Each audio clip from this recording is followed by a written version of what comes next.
Till that I remembered by heart the whole Quran. پورے قرآن کا حافظ اب بھی ہوں میں. ہمارے پیرنٹس کو ہم پر گرو ہے کہ ہمارے گھر کے اندر 2 بھائی حافظ قرآن ہیں, 3 بھائی حافظ قرآن ہے, 2 بھائی عالم دین. اور پتہ ہے جس گھر میں حافظ قرآن ہوتا ہے اگر وہ صحیح پابندی سے اس پر عمل کر لے تو وہی حافظ قرآن 10 جہنمیوں کو جنت میں لے کر جائے گا. سبحان اللہ, نعرہ تکبیر, جی اللہ اکبر. 10 جہنمیوں کو. یہ سرٹیفکیٹ کسی انجینئر کو نہیں دیا اللہ نے, کسی ڈاکٹر کو نہیں دیا, بلکہ مسجد میں پڑھانے والے حافظ صاحب کو, جن کے کپڑے پھٹے ہوئے, پیمند لگے ہوئے, وہ حافظ صاحب کو اللہ کیا کہے گا مرنے کے بعد؟ حافظ صاحب آپ, ارے ہاں آئیے مخمل کے راستے میں. وہ کہیں گے کیا کرنا ہے اللہ؟ کہا کہ تم نے قرآن کو یاد کیا, تراویح میں پڑھا اور قرآن کے مطابق تم نے زندگی گزاری. ایک کام کرو, تم جنت میں جاؤ اور اکیلے مت جاؤ. تمہارے ماں باپ کہاں دیکھو؟ وہ کہیں گے ادھر. کہا بلا کے لاؤ. بلا کے لائے جائیں گے, کہیں گے بٹھاؤ کرسی پر. چاند سورج سے بھی زیادہ روشن تاج ان کے سر پر ڈالا جائے گا. لوگ دیکھ کر دنگ ہو جائیں گے, ارے تو حافظ, یہ کون ہے؟ یہ تو زیادہ کچھ نیکی کر کے لائے نہیں, لیکن یہ ہے کون؟ آواز آئے گی کہ یہ حافظ قرآن کے امی اور ابا ہیں جنہوں نے اپنے بچے کو حافظ قرآن بنایا تھا. اور اللہ کیا کہے گا کہ بیٹے جاؤ جنت میں اور اکیلے مت جاؤ. دیکھو 10 آدمی کو, تو وہ حافظ قرآن کہے گا کہ اللہ 10 آدمی کو تو لے کے جاؤں گا, 10 میں سے 8 آدمی تو جہنم میں وہ جل رہے ہیں. تو کیا کہے گا اللہ؟ نکالو ان کو نکالو جہنم سے جن پر جہنم واجب ہو چکی ہوگی. ایک حافظ قرآن کو اتنا پاور ہوگا کہ وہ 10 ایسے آدمیوں کو جنت میں لے کر جا سکتا ہے جن پر جہنم واجب ہو چکی ہوگی. اور اللہ کہے گا کہ قرآن پڑھتا جا, 10 آدمیوں کو لے کر جنت کے دروازے پر چڑھتا جا. سبحان اللہ. وہ قرآن ہمارے سینے میں اور آپ کے بچوں کے بھی سینے میں ہو سکتا ہے, اور دنیا کی واحد کتاب ہے جس کو زبانی یاد کی جا سکتی ہے, ورنہ کوئی اور گرنتھ کوئی یاد نہیں کر سکتا. موہن بھاگوت جی سے ایک مرتبہ جب میری ملاقات ہوئی تھی تو ہم ایسے قرآن پڑھ رہے تھے, ہوائی جہاز میں ہم قرآن کی تلاوت کر رہے تھے. تو بھاگوت جی کو بڑا تعجب ہوا کہ یہ کیا پڑھ رہے ہیں, تبھی سے میں کر رہے ہیں, یہ اپنی زبان ان کی چل رہی آہستہ آہستہ, یہ بنا دیکھے کیا پڑھ رہے ہیں. زیادہ سے زیادہ آدمی کتنا پڑھے گا, لیکن ہم تقریباً 2-2.5 گھنٹے کا سفر تھا, دلی سے گوا کا تراویح سنانے جا رہے تھے.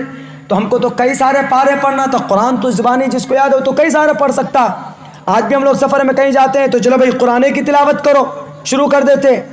تو ان کو تعجب ہوا, اس نے پوچھ بیٹھا what do you recite before some time, آپ کیا پڑھ رہے تھے پہلے؟ ہم نے کہا I remember by heart, I recite my holy Quran, I recitation, I recite my holy Quran is Quran Karim. میں اپنا قرآن پڑھا تھا.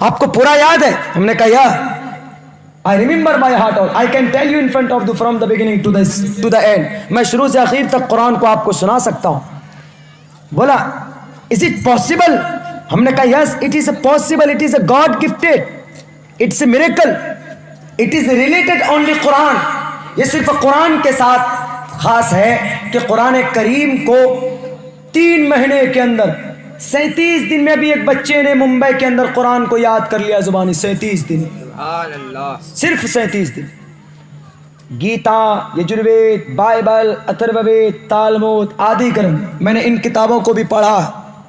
بہت سارے فرق ہیں, تبدیلیاں. ایک منتر بھی اگر ہم کو یاد کرنا ہوتا تو ہم کو ہفتوں لگ جاتے ہیں.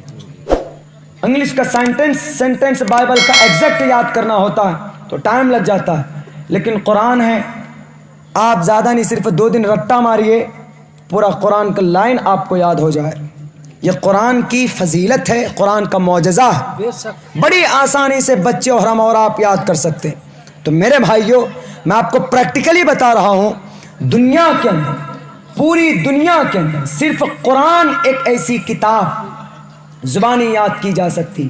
اور میں نے ہر دھرم کی کتابیں از اول تاخیر میں نے پڑھی, شروع سے اخیر تک. میں نے تحقیقی طور پر یہ بات پیش کی کہ اسلام سے بیٹر اور قرآن سے بہترین دنیا کی کوئی گرنتھ نہیں ہے۔ کیوں؟ کیونکہ ہر کتابوں کے اندر کوئی نہ کوئی تبدیلی ہے، ہر مذہب کے اندر کوئی نہ کوئی فالٹ ہے، لیکن اسلام کے اندر کوئی فالٹ نہیں ہے۔ وہ الگ بات ہے کہ ہم ماننے والے اپنے غلط کرتوت کی وجہ سے، اپنے گناہوں کی وجہ سے بدنامی آ جاتی ہے، لیکن شریعت کے اندر تبدیلی نہیں ہوتی۔ کرسچن دھرم ہے، اگر کوئی ایسا معاملہ ان کے سامنے آ جائے ان کے دھرم میں جو ان کے گرنتھ میں نہ ہو، تو ان کے بابا لوگ بیٹھ کر کے اپنے سے وہ قانون بنا کر اس کے اندر ڈال دیتے، ایڈ کر دیتے وہ قانون الگ سے۔ لیکن اسلام کے اندر اگر کوئی مسئلہ سامنے آ گیا تو سارے مفتیان کرام بیٹھیں گے، جسٹس آف مسلم بیٹھیں گے، قرآن و حدیث سے اس کا حل نکالیں گے۔ الگ سے قرآن و حدیث کے اندر کوئی مسئلہ ڈال نہیں سکتے۔ کیوں؟ کیونکہ قرآن کو جس انداز میں اللہ نے نازل کیا تھا اسی انداز میں ہے، اس کے اندر کوئی تبدیلی نہیں کر سکتا۔ ملک شام کا ایک صدر بشار الاسد نام تھا، اس نے کچھ دنوں پہلے قل هو اللہ کے اندر تبدیلی کی کوشش کی۔ پورے قرآن میں جہاں جہاں پر اللہ کا نام تھا وہاں پر انہوں نے اپنا نام جوڑا، انہوں نے لکھا قل ہو، اللہ کے جگہ کیا لکھا؟ قل ہو بشار الاسد، اور اللہ احد کے جگہ بشار الاحد اور بشار الصمد، یعنی اپنا نام جوڑ دیا اس نے۔ لیکن کیا ہوا؟ کچھ بھی نہیں ہوا، قرآن بدل گیا۔ قرآن آج بھی ایسی دنیا کی ہر کتاب کی محافظ انسانوں کے حوالے کر دی حفاظت کی ذمہ داری، لیکن قرآن ایک ایسی کتاب ہے جس کی حفاظت کی ذمہ داری اللہ نے خود سے لی، خود سے۔ اسی لیے قرآن کو مٹانے والوں خود مٹ جاؤ گے، قرآن نہیں مٹ سکتا۔ کبھی سپنے میں بھی مت سوچنا کہ ہم قرآن کے ایک زبر کو بدلنے کی کوشش کریں گے۔